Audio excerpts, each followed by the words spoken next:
और मंच पर बैठे सभी बुद्धिजीवी साथियों को हर्ष शिकारा की तरफ से इनके चरणों में हाथ जोड़कर राम राम। एक आप सभी समय में हम लोग उठते जा रहे हैं।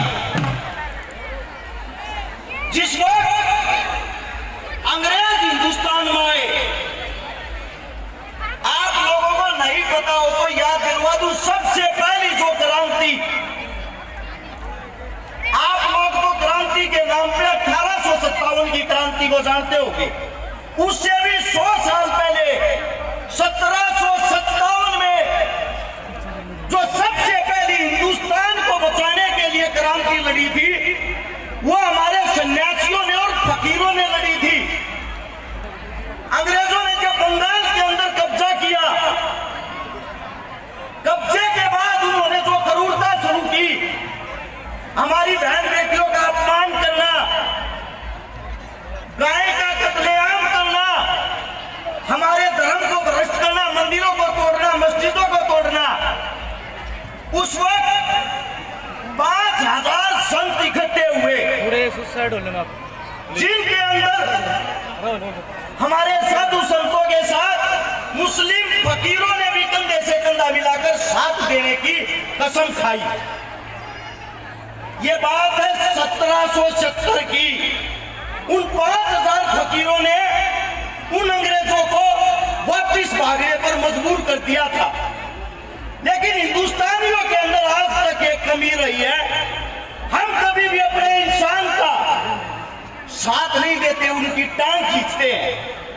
अंग्रेजों ने घोषणा कर दी, जो भी साधु संतों का, मंदिरों का, मस्जिदों का साथ देगा, इनके द्वार पर जाएगा, उनको गुलाम बना के विदेश में भेज देंगे और उनकी बहन बेटियों के साथ करूरता के साथ दुर्व्यवहार करेंगे। ये बात सुनते हुए आम जनता ने हमारे साधु संतों का साथ छोड़ दिया। साथ छोड़ने के बाद वे 5000 आदमी अपने बलबूते पर, अपने दम पर उन हत्यारे अंग्रेजों के साथ 30 साल तक लड़ते रहे। 30 साल। सन 1800 में जाकर कहीं वो आंदोलन समाप्ति की तरफ हो गया, क्योंकि जो हमारे देश की आवाम की जनता थी, वो हमारे संतों की ताकत को बढ़ा नहीं सकी।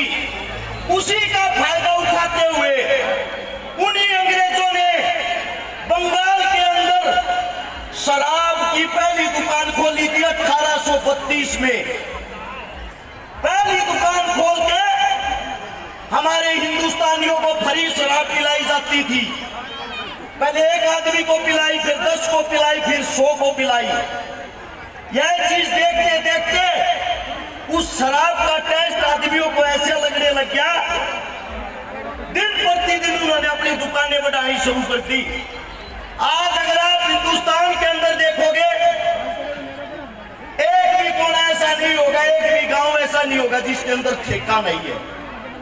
सबको पता है दारू हमारा सर्वनाश करती है।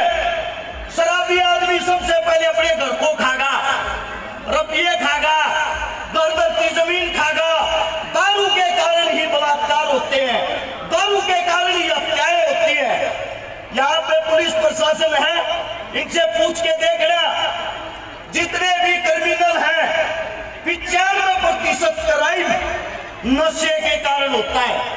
और ये मेरे देश का दुर्भाग्य है। इसी दुर्भाग्य के कारण हिंदुस्तान के अंदर दारू सरेआम भी करी है, जो अंग्रेजों की देन थी।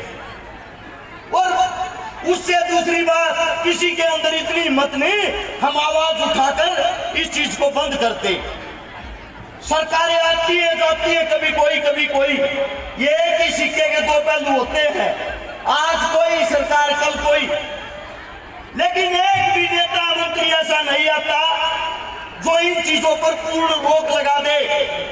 मैं उन्हीं साधु संतों के द्वार पर शीश झुकाकर आज एक बात कहना चाहता हूं, ऐसा कोई गांव नहीं जिसके अंदर मंदिर नहीं, आप लोगों की पकड़ नहीं है। ऐसा कोई भी गांव नहीं जिसके अंदर आप लोगों की ताकत नहीं, आप लोगों की भगत नहीं है। सरकारें तो हमें देख ली, आप लोगों से बहुत ज्यादा उम्मीदें हैं। जितने भी हमारे साधु संत हैं, कोई ऐसी पहल करे जिसके दौरान गांव-गांव से ये ठेके, शराब, ये फीम, गांजा, चरस, इन चीजों पर रोक लगाई जाए। जिस दिन इन चीजों पर रोक लगाई जाएगी, मैं गारंटी देता हूं हिंदुस्तान के अंदर अपने आप ही कोई भूखा नहीं रहेगा, क्योंकि लोगों के पास करने के लिए काम हो जाएंगे। और मेरे मुख से कोई गलत शब्द निकला हो, कोई गलत बात निकली हो, हाथ जोड़कर माफी चाहता हूं, क्षमा चाहता हूं। आपका बेटा हूं, आपका बच्चा हूं, आप लोगों ने इतना प्यार दिया, उसके लिए आप सभी का धन्यवाद। राम राम, जय हिंद। बहुत बहुत धन्यवाद भाई साहब।